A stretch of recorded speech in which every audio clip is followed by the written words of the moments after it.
by Brother Rashid Salim, and after that, we will have the prayer, and then we'll go for Iftar. I want to thank the Taimuri family for sponsoring tonight's Iftar, and there are other things that I'm going to announce after the lecture, inshallah. أعوذ بالله من الشيطان اللعين الرجيم بسم الله الرحمن الرحيم وبه نستعين الحمد لله رب العالمين والصلاة والسلام على سيدنا محمد وآله الطيبين الطاهرين اللهم صل على ربنا لا تزغ قلوبنا بعد إذ هديتنا وهب لنا من لدنك رحمة إنك أنت الوهاب يا من اسمه دواء وذكره شفاء وطاعته غناء يا حي يا قيوم يا من لا إله إلا أنت. فأما بعد, respected brothers and sisters, elders, scholars, Assalamu alaikum wa rahmatullahi wa barakatuh.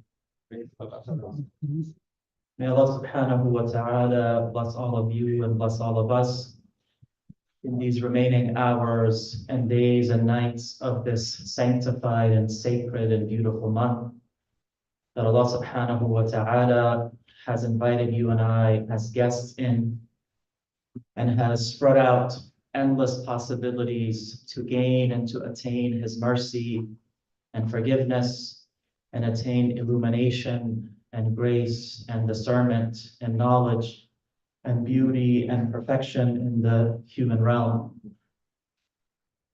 And we ask Allah subhanahu wa ta'ala, as much as we are pleased with this month, that this month is pleased with us.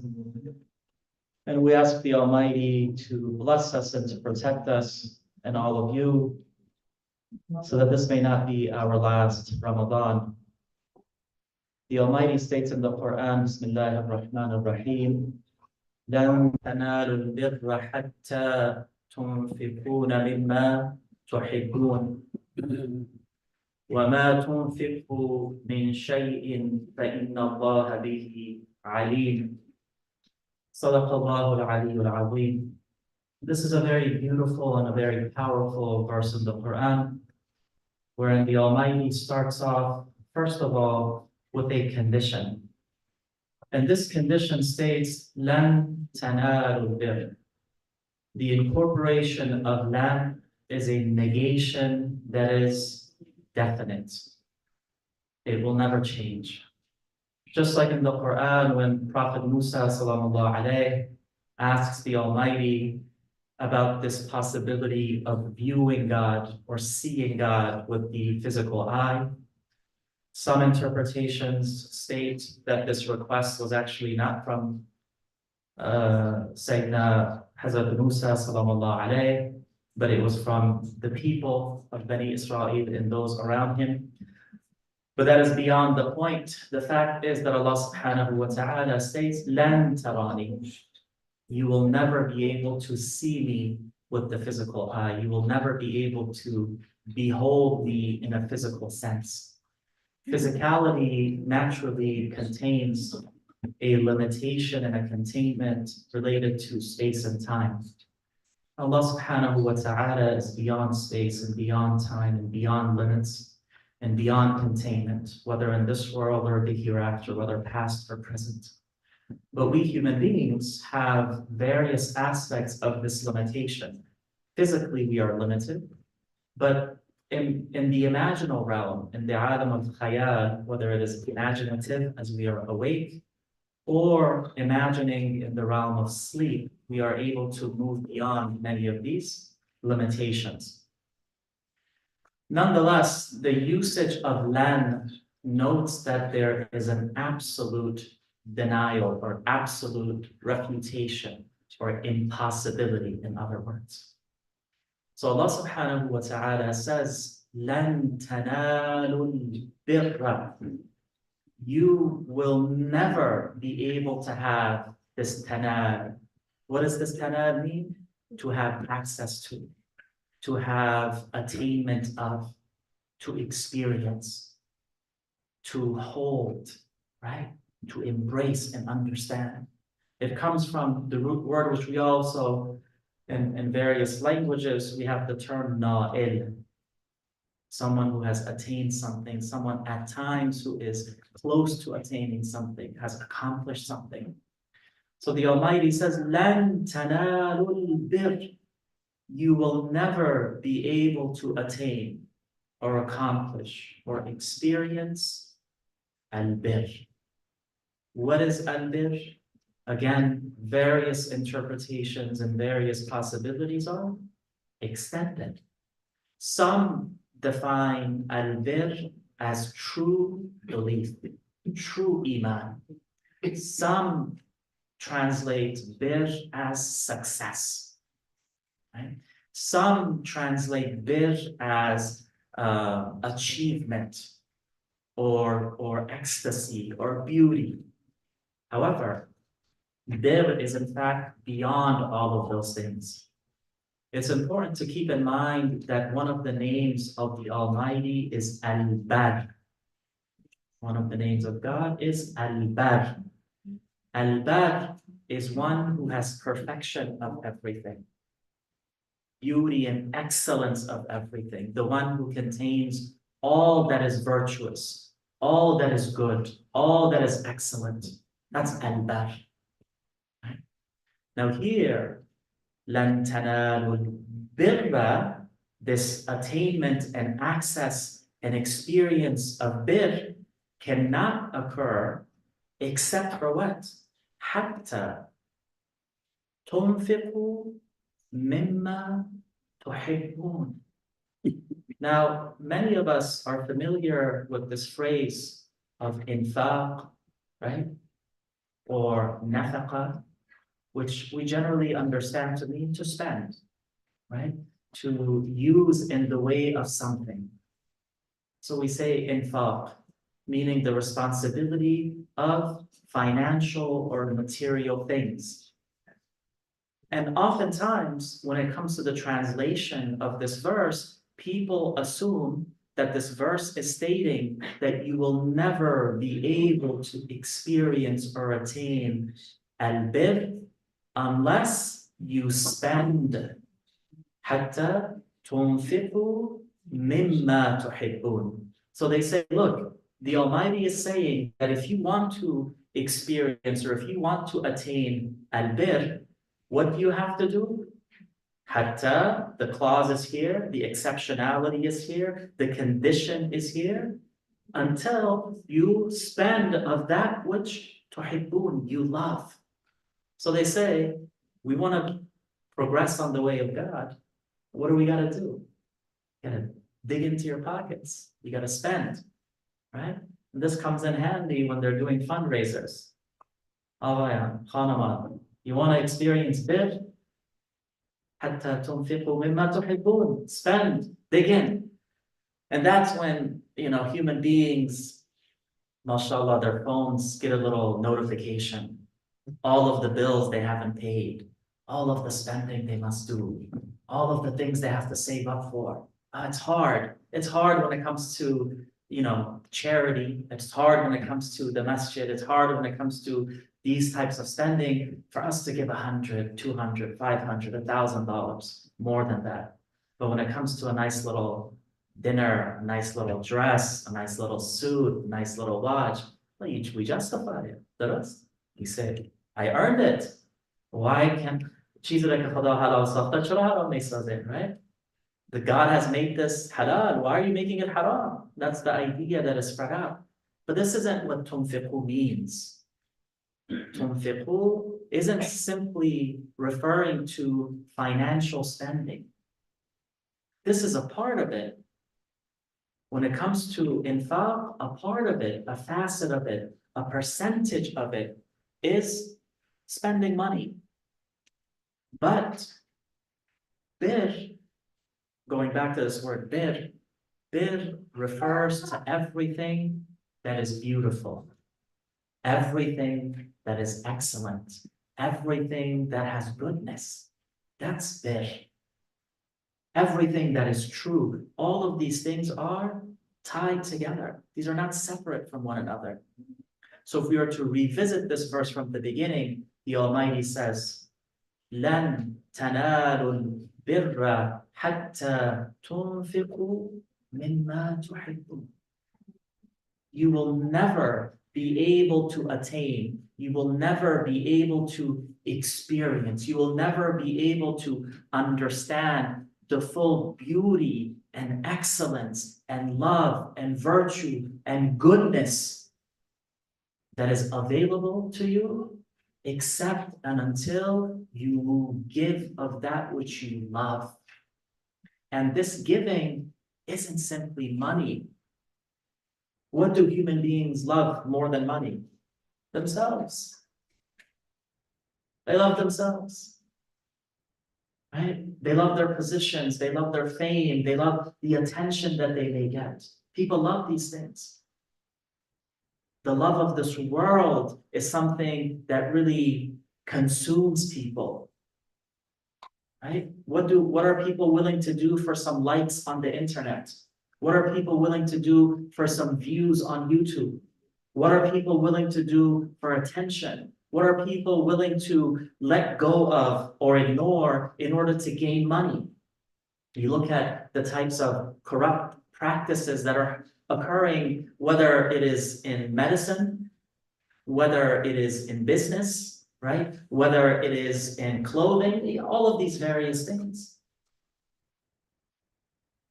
But Islam asks us to do something revolutionary, something that in this life and in this world completely resists the mode of what's happening.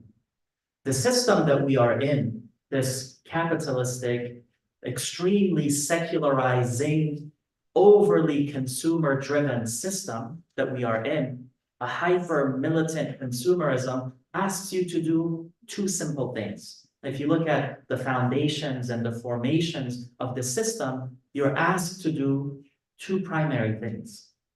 The first is you have to be self-centered. You have to be selfish. The collectivity and cohesion in families and societies and communities has to be disrupted. The main pursuit, the main priority is the self. The profits that you can attain and can achieve, that is linked to the self. As long as you're able to do that, no other obligations and no other commitments matter. And what this has in turn led to is a life and a world that is scattered. Human beings in this society are deeply scattered in ways that we have yet to understand. What do people, instead of the traditional presence of family and community and support and the safety net that communities have always had, and this safety net wasn't simply the safety net of the immediate family, it was also the safety net of neighbors, the safety net of the city that you live in, the safety net of the wider ummah, if we were to talk about it. Right? All of these things have been removed. And human beings in this modern world are individuals who are unsatisfied. They are consistently and continuously unsatisfied, unfulfilled, always looking, always seeking for that thing, that possession, that experience that will make them feel complete, that will make them feel human. And people are willing to do extreme things to experience what they call feeling alive. Whether it's extreme sports or acts or drinking and many other things. But when you peel away, what do you find? You find unhappy people. You find lonely people. You find unsatisfied people. You find depressed people. You find people who are unable to sleep. Insomnia, the way that it is present in the modern world, has not existed historically in these numbers. Depression, the way that it exists in the modern world and in this society has not existed like this historically. When it comes to addictions, the way that there are addictions in the modern world, this hasn't been the case in these wide numbers historically. We have addictions to drugs, we have addiction to alcohol, we have addiction to food, we have addiction to hoarding and having material things, yes? You look through human history, I want you to find examples of hoarders.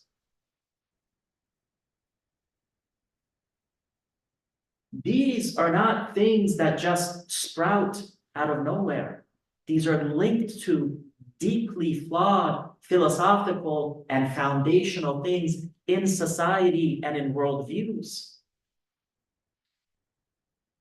So it's a society that has completely removed these traditional bonds, conditions, commitments, right? Involvements, friendships, even to the point where people, because, individuals have let go of virtues and principles. We have virtues and principles that defined what it meant to be a human being. A promise that you made defined your character. There was a saying in Old Kabul. There's even a short novel by the novelist Akram Osman under the title of Mardara Hawlas. Men, human beings, complete people, what they have is their word. When you give your word, you have to stay true to it. When you make a promise, you have to stay true to it. When someone entrusts you with something, you have to maintain it and protect it. But not only can people no longer trust one another, you can't trust institutions. This gentleman, Sam, what's his last name? Yes, Sam Dozdan, that's his last name. The money that they take, the corporations, others, right?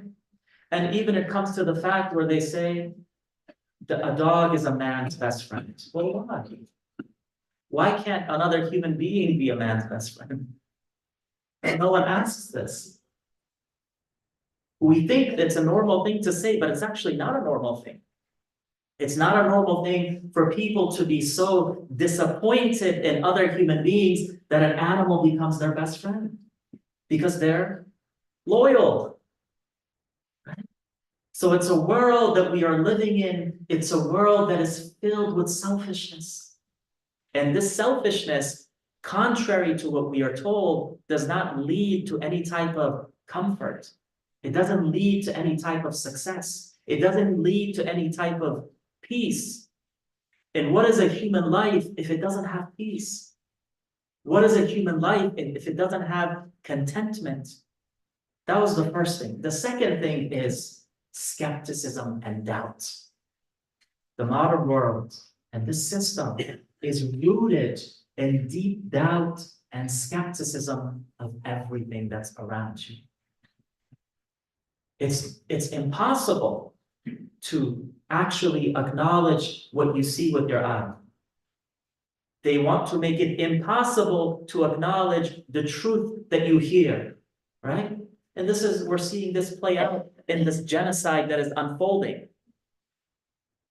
Everything that is undeniable, irrefutable, that is occurring in this world, we are being told, what? Well, no, it's actually something else. And prior to that, Mr. Cheeto said, it's fake news. Everything that you don't like becomes fake news. You see?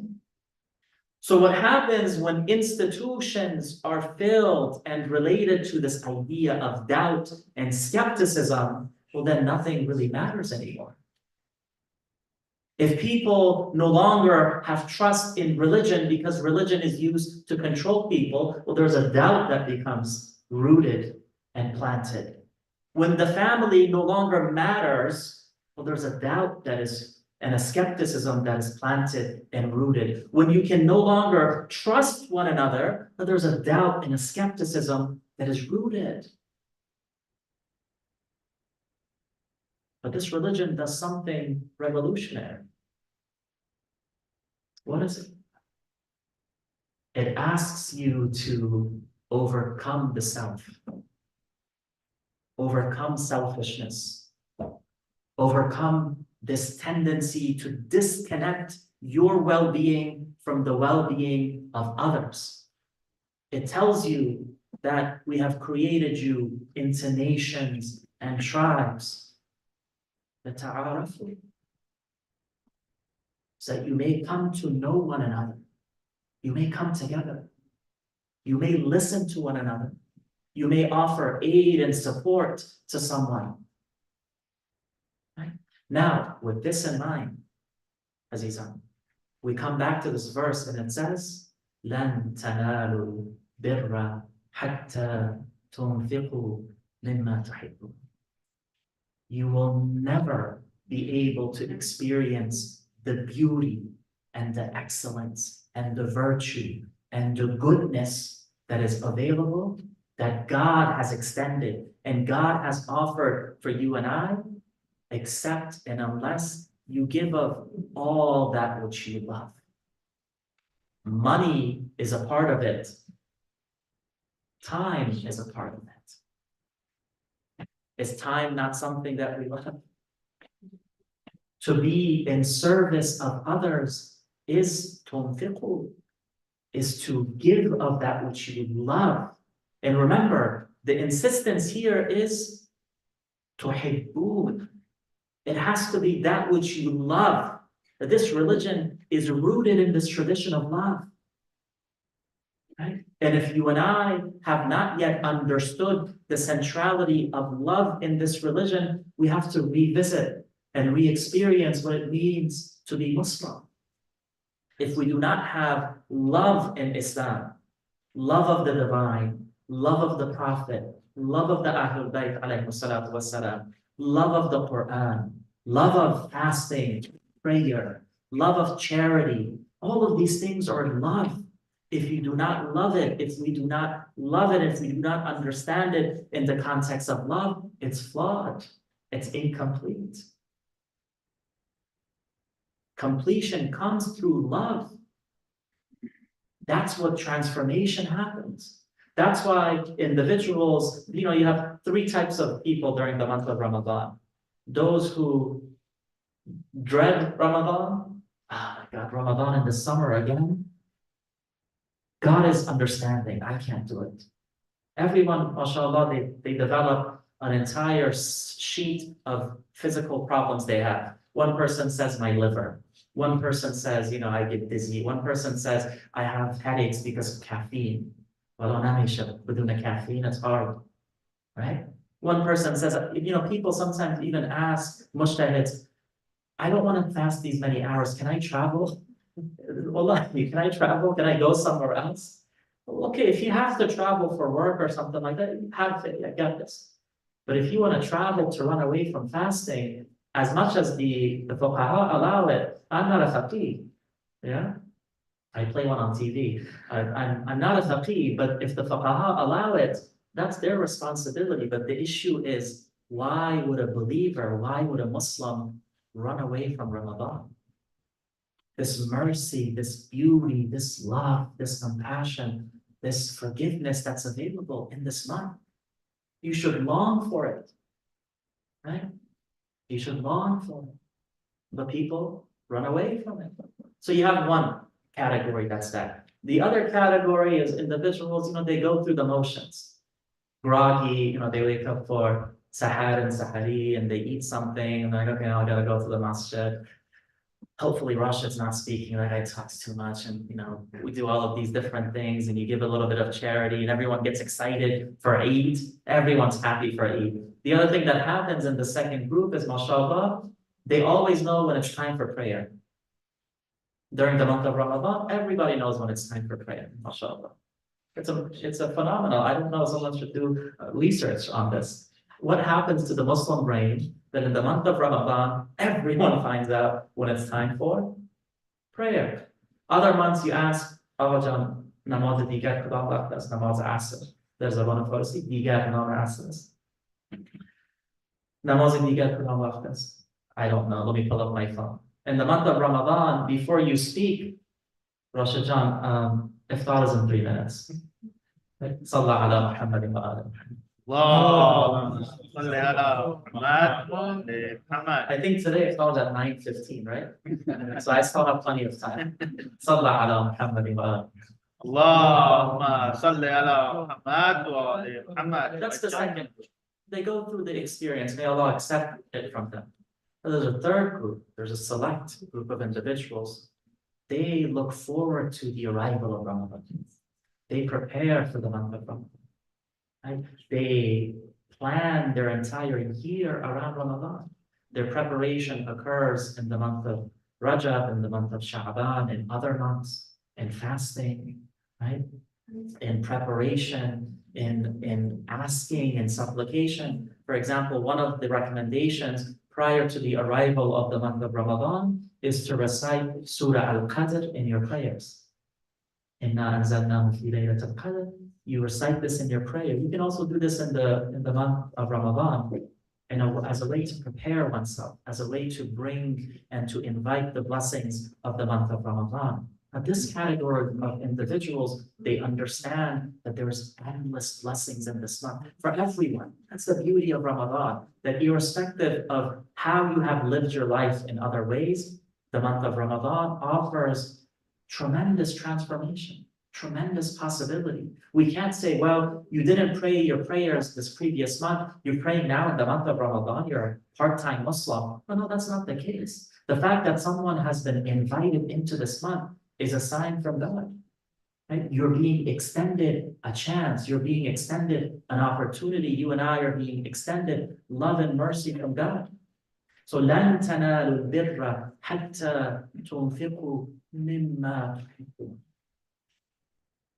If you love something and you're willing to give of that, then you will gain proximity to all that is true, all that is good in your understanding of religion, in your akhlaq, right? In the blessings that you have, in your experience of the beauty of this world. You have to give from that which you love.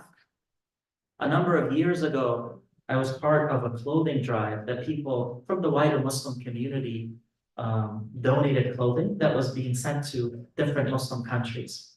And our job, our role was to organize the clothing. You know, I want to say something related to that. If you had seen the types of items that people were given away as charity, you would be embarrassed. You would be embarrassed. It was dirty, it was raggedy, it was old. It was things that you knew they didn't want anymore and they wanted to get rid of. So it was either going to be the trash, well, this is easier than me going to Goodwill or something like that, so let me just give a bit. We had to actually gather money and buy things because we didn't want to send these things to people who were in need. Now, that doesn't do anything. We are only tricking ourselves. God knows, you know, the verse continues, وَمَا تُنْفِقُوا مِنْ شَيْءٍ فَإِنَّ اللَّهَ بِهِ عَلِيمٌ. There is nothing that you extend. If we say tunfiqu, remember, it's not just spending money, but anything that you extend, anything that you give, anything that you contribute. There's nothing that you give, there's nothing that you contribute, there's nothing that you extend on this path of khayr and on this path of goodness unless God is deeply aware of it. فَإِنَّ اللَّهَ بِهِ عَلِيمٌ. This alim, this fa'il formula is an intensity of something, a concentration or a perfection of something. For example, we say shahir, a perfection or a completion of fame or shuhra, knowingness. We say rahim, an immense concentration and a perfection of mercy. We say, for example, kabir, and a perfection of greatness, etc. So alim is a concentration and an emphasis of what? of awareness and cognizance and knowledge. God is saying that I am deeply aware and knowing, and when it comes to God's knowledge, عَالِمُ الْغَيْبِ وَالشَّهَادَةِ, God knows that which is hidden. The hidden realm is both our psyche and our intentions, and that which is shahada, that which is external, that which is evident, that which is seen. Human beings do not have access to intentions, right? God does though. So these individuals who gave, these raggedy, dirty clothes at the exterior, they may thought they had done something, but on the interior, God knows what their intentions were. They didn't want to let go of maybe that shirt that they liked, that jacket that felt good, right? We have narrations of some of the of people who come to the A'imma alayhi salatu wassalam, they come to the Ahlul Bayt alayhi salatu wassalam, and they seek something.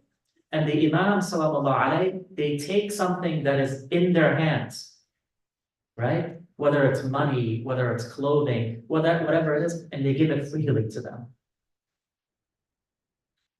Right? This type of tradition was in fact ingrained as part of our cultures. We used to refer to it as futuwa and sakhawat mandi, or in more modern terminology in some parts of the Farsi-speaking world as kafegi. But this kafegi is tied to a spiritual thing, meaning that if somebody needed something and you could offer it to them, you would offer it to them. Even if you loved it. Even if you loved it. So there's instances where people would come, guests would come, and the family would have maybe one thing that they had, and they would give of it freely. They wouldn't hide it, right? Now, sometimes people take it to the extremes. They don't let you, some kids sometimes complain, my mom won't let me have the chocolate or the cookies or something like that, because it's for the guests. That's a little extreme as well. But we should give of that which we love and know that God sees it all. God sees all of it. And this giving is both material, but it's also emotional. This is my last point. We oftentimes assume that nafaqa and infaq is only money. Well, I paid for this or I gave that. I wrote a check to the center. Isn't that enough? But emotionally, they're not committed to the center or any other center, or they're not committed to khair, right? They sometimes may not even want to see certain things or certain individuals succeed, but that's not tunfiqu, that's not from infaq. Infaq requires from you and I that we have sincerity and love and care and compassion, both when it comes to the financial material component, but also in our speech. That's also tunfiqu. How we speak to one another. Do we encourage one another? Do we support one another? Do we offer comfort to one another? Or do we shun each other? It's also with respect to the du'as and the prayers and the goodness in this community that our success is connected. We are not simply individuals who are disconnected and scattered and, well, whatever I do, that's what I want to do. No, you're part of a collective. You have a responsibility. You have a responsibility to your loved ones. You have a responsibility to this religion. You have a responsibility to these centers of knowledge and learning and houses of worship. You have a responsibility to your fellow human beings. When we understand this and we understand it fully and truly, Allah subhanahu wa ta'ala says that doors of mercy and forgiveness and spiritual growth are extended to you. So this month of Ramadan is a month in which you and I come to terms with this. How much and to what amount are we connected to and committed to bir? And how much are we giving of that which we love? Let us not assume that this will happen next year or 5 years from now. It has to happen now. We ask Allah subhanahu wa ta'ala for guidance and nur. We ask Allah subhanahu wa ta'ala to accept all of your prayers and all of your du'as and all of your niyah and najwa in this blessed month.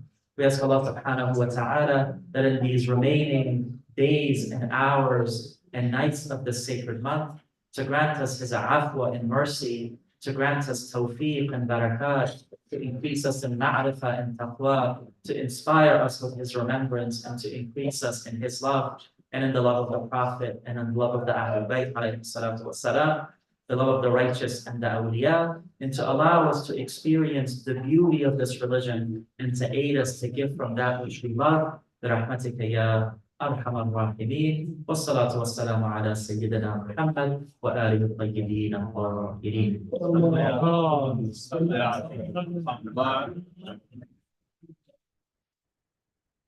Thank you, Brother Rashid. For those of you who don't know Brother Rashid, he's the Imam at this center. His Friday prayers, khutbah, are really outstanding. If you can come here on Fridays at 1 o'clock, great. If not, you could watch him live on YouTube. And even if you can't, working at 1 o'clock and you can't watch YouTube live, you could always watch it later. It's always on info@iccnc.org, our YouTube channel. You could catch his khutbah on Fridays on issues that are really help us to navigate through the rough terrain of the society today. Because it really helps. It sort of gives you the ammunition to fight the temptations. So with that, I'm gonna ask everyone to recite Fatiha for Sister Masuma's, one of her sisters here. Her aunt just passed away, and she asked everyone to recite Surah Fatiha, inshallah. Salawat. Allahumma salli ala Muhammad.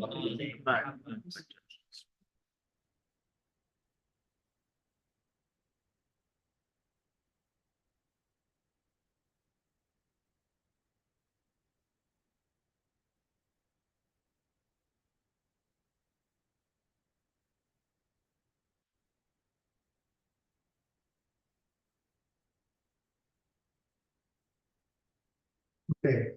You know, every year on last Saturday, we have this tradition that we all, volunteers, man and woman, we go set up the room, the big hall for Eid prayer. So we will do it again this year. I usually play Sami Yusuf songs, get everyone excited, and that place becomes very spiritual when we all working toward setting the place for prayer. So we do that probably at 10 after 9 or 9 o'clock. I'll announce it downstairs. One thing they wanted me to let you know, the reason we have the parking lot there, our parking lot is rented because we have maybe 10 nights a year we have programs. The rest of the night we rent it for income for the center so we could have, the lights going and other stuff going. So the nights that we don't have that big parking, the parkers are parking there. So it's important when that parking is open, park in that parking lot. And don't think that this parking is kept for special people. It's for renters who come and park there. So there is no special treatment, okay? And when we don't have that parking, please do not park there because that means they have their own event. They're kind that allow us to park there. So that's one thing. I want to thank again the Taimuri family for sponsoring tonight's Iftar. Also want to thank Rezapur family. They sponsored Iftar previous night, and the halal chicken, fried chicken. It's called Hot Boys. They have places in Walnut Creek on 16th and San Pablo in open. They donated the Iftar for Tuesday night, the fried chicken that we enjoyed. So give them some business as Muslims. So it's good to do that. So it will be good. Brother Rashid pointed out to give the best of you have, right? If you want to feel that there, you need to give. Here at this center, every Wednesday and Friday, we cook for about 200 to 300 folks who are homeless. who live on the street. They use unsheltered, so you don't feel the pain, but they live on the street and they live in tents. We cook them hot meals, but really good stuff, really delicious food. So you could volunteer, man and woman, you could volunteer, once a month, you could come a Friday or Wednesday and you could cook. We also have food trucks come here every Wednesday and Friday. So if you know Muslim families or non-Muslim families who live near you and you want to provide them with free food, come here. We could box really close to $200, $300 worth of food, and you could deliver to needy people. So we get enough food, but we need volunteers. Some families don't want to come, they don't want to embarrass, they feel like they get embarrassed. So you could secretly take food for them, and that would be a great thing to do. And make sure the donation boxes are around the center. You could donate. Eid prayer will be Saturday. Sorry. Today's Saturday. It will be Wednesday. He's excited. I pronounced Eid today. Wednesday the 10th, 9 a.m. is the first prayer, inshallah. Brother Rashid will deliver the khutbah. I'm sure it will be another graduation ceremony because hopefully we graduated from this Ramadan and we will get our degree from Brother Rashid. We will have special thing for children. Make sure you bring your children. Do not take your kids to school on Wednesday. Give them a holiday and let the schools know that it's a Muslim holiday. So without further ado, I'm going to ask Brother Nasir to stand up for Azan.